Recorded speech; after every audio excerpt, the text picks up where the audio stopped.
नमस्कार, मैं Pankaj Prasoon, news 10 India और न्यूज़ ऑफ बिहार में एक बार फिर से आप सभी का स्वागत करता हूँ। बात आपके सांसद के रिपोर्ट कार्ड की।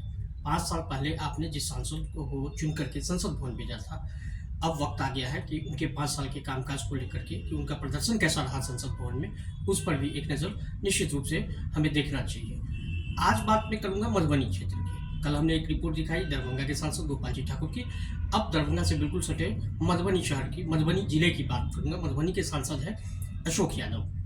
अशोक यादव का प्रदर्शन संसद भवन में कैसा रहा, इसके बारे में पूरे जो डेटा है, जो साक्ष्य है, उनके साथ मैं बातें कर रहा हूँ। और ये जो डेटा ले रहा हूँ मैं prsindia.org, इस पे सारे एमपीज़ के जो है जो उन्होंने कितने क्वेश्चंस पूछे, कितने सवाल पूछे, कितने डिबेट में पार्टिसिपेट किया और उनकी उपस्थिति क्या रही, तो इस पर विस्तृत विवरण। और सबसे पहले मैं बात करूँ अशोक यादव जी संसद में कितने दिनों तक उपस्थित रहे। संसद में जो इनकी उपस्थिति रही वह 93% रही, यानी 93%। संसद भवन में इनकी उपस्थिति 93% रही। मैं अगर राष्ट्रीय स्तर पर एवरेज की बात करूं तो 79% आमतौर पर सांसदों की उपस्थिति का औसत रहा। अगर मैं बिहार के सांसदों की बात करूं तो उनका उपस्थिति का औसत 86% रहा। इस हिसाब से देखा जाए तो अशोक यादव जी की उपस्थिति बेहतरीन रही, 93%। कल हमने बताया कि जो दरभंगा के सांसद थे गोपाल जी ठाकुर, उनका जो रहा उपस्थिति 97%, तो उससे कुछ ही ये पीछे रहे आंकड़ों के हिसाब से, तो इनकी उपस्थिति 93%। लेकिन अगर मैं बात करूँ डिबेट की, तो डिबेट में इनकी पार्टिसिपेशन, इनकी भागीदारी बहुत कम रही। टोटल 12 डिबेट में इन्होंने पार्टिसिपेट किया। अगर मैं राष्ट्रीय स्तर पर डाटा की बात करूं तो राष्ट्रीय स्तर पर सांसदों ने कुल 46.7% डिबेट में हिस्सा लिया। राज्य स्तर पर बात करूं बिहार की, तो बिहार के सांसदों ने 42.4%। तो इस हिसाब से इनका प्रदर्शन डिबेट के मामले में बहुत पीछे रहा। केवल 12 डिबेट में इन्होंने हिस्सा लिया। अगर मैं प्रश्नों की बात करूं तो इन्होंने क्वेश्चन पूछने में भी काफ़ी कंजूसी दिखाई। 24 सवाल पूछे। इनके 5 साल के पूरे कामकाज की मैं अगर बात करूँ तो 5 साल में संसद भवन में इन्होंने मात्र 24 सवाल पूछे। राष्ट्रीय स्तर पर बात करूँ तो आमतौर पर एक सांसद जो है लगभग पूरे 5 साल में 210 प्रश्न पूछे, औसत है ये। और बिहार के सांसदों की बात करूँ तो 156 प्रश्न पूछे, और वहाँ पर अशोक यादव जी ने काफ़ी कंजूसी दिखाई। हालांकि एक बात मैं कहना चाहूँगा कि संसद में जब भी बोलने का मौका दिया था तो इनके पिता श्री हुकुमदेव नारायण यादव जी, जो मधुबनी के सांसद रहे थे, पूर्व में केंद्रीय मंत्री भी रहे थे, तो वो एक प्रखर वक्ता माने जाते थे। और संसद में जब कभी भी उनको मौका मिलता था तो उनकी स्पीच को सुनने के लिए, उनके भाषण को सुनने के लिए लोग मंत्रमुग्ध होकर के उनके बातों को सुनते थे। तो एक प्रखर वक्ता थे। तो उस हिसाब से जो डिबेट में भी इनकी भागीदारी काफ़ी कम रही। 12 डिबेट में ही इन्होंने केवल हिस्सा लिया, और क्वेश्चंस भी मात्र 24 ही क्वेश्चंस ही पूछ पाए। और प्राइवेट मेंबर्स बिल भी इन्होंने एक भी member bill, private member bill नहीं उठाया। तो अगर मैं बात करूँ, लेकिन जो एक अच्छा पक्ष है वो भी मैं बताऊंगा कि भले से इन्होंने 12 डिबेट में ही हिस्सा लिया, लेकिन इन्होंने उन 12 डिबेट में मुद्दे अच्छे उठाए।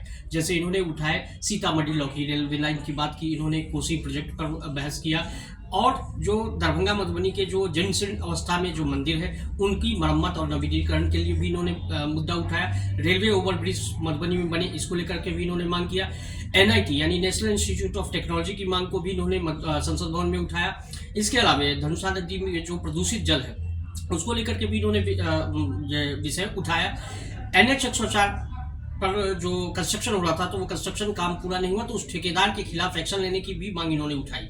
इसके अलावा मधुबनी में जो बहुप्रतीक्षित है कि केंद्रीय विद्यालय बने, मधुबनी के लोगों की ये ख्वाहिश है, मधुबनी के बच्चों की भी ये ख्वाहिश है, इच्छा है कि मधुबनी में केंद्रीय विद्यालय बने। तो इस केंद्रीय विद्यालय को लेकर के भी इन्होंने संसद भवन में डिबेट में ये मांग उठाई।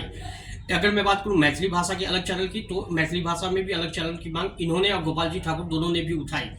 इसके अलावा जो इनका विषय रहा सूखाग्रस्त किसानों के लिए भी मुआवजे की मांग इन्होंने उठाई।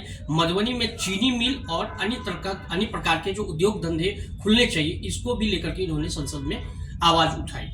अब अगर मैं पूछूं कि जो किस तरह के सवाल इन्होंने पूछे, तो कुछ एक जो इनके क्वेश्चंस इन्होंने तो टोटल लगभग मैं कहूँ तो 24 ही सवाल पूछे, बट उन 24 जो मुद्दे थे, उन 24 में कुछ मुद्दे यकीनन अच्छे थे। जैसे छात्रों के लिए हॉस्टल की सुविधा, कैंसर केयर की सुविधा, पुलिस मेडल, और इसके अलावा मिथिला में जो रोहू मछली है, पग पग पोखर माछ मखान ये कहा जाता है मिथिला के बारे में, तो मिथिला में जो रोहू मछली है उसकी GI टैग टैगिंग को लेकर के भी मिथिला रोहू मछली को भी इन्होंने, उस पर भी इन्होंने प्रश्न पूछा। इसके अलावा मधुबनी में स्टेडियम निर्माण, हाँ, और एक और चीज जो एम्स निर्माण में जो हो रही थी उस देरी को लेकर के भी इन्होंने सरकार से प्रश्न पूछा।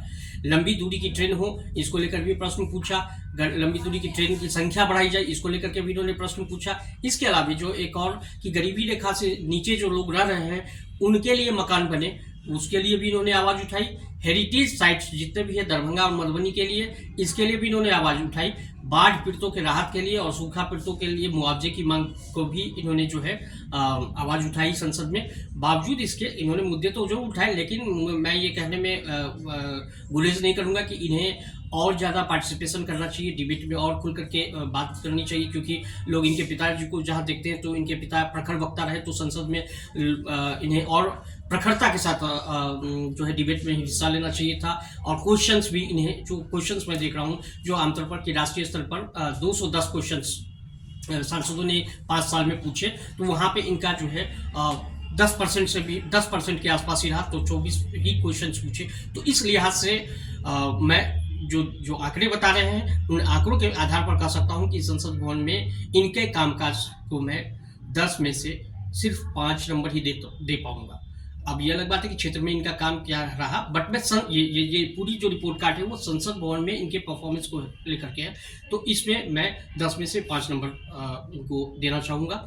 और मेरे ख्याल से कि इन्हें और ज़्यादा मतलब बेहतर प्रदर्शन करना चाहिए था। और दूसरी बात कि देखिए, मैं ये बताऊं जो आंकड़े बता रहे हैं उस आंकड़ों के आधार पर मैंने अपना रिपोर्ट कार्ड में अपना मंतव्य जाहिर किया है। आप इनके समर्थक हो सकते हैं, आप इनके विरोधी हो सकते हैं, आप अपने तरीके से इसको एनालाइज कर सकते हैं। और साथ ही साथ मैं आपसे ये भी रिक्वेस्ट करूंगा, गुजारिश करूंगा कि कमेंट बॉक्स में भी आप निश्चित रूप से मधुबनी के सांसद अशोक यादव को आप कितना नंबर दे रहे हैं इस रिपोर्ट के आधार पर, तो निश्चित रूप से अपना नंबर भी दर्ज कराएं। साथ ही साथ इस वीडियो को भी ज़्यादा से ज़्यादा शेयर करें और हमारे चैनल को निश्चित रूप से आप सब्सक्राइब करें। अगले रिपोर्ट में फिर किसी और सांसद का रिपोर्ट कार्ड लेकर के मैं जल्द हाजिर होऊंगा। तब तक के लिए इजाज़त दीजिए। धन्यवाद।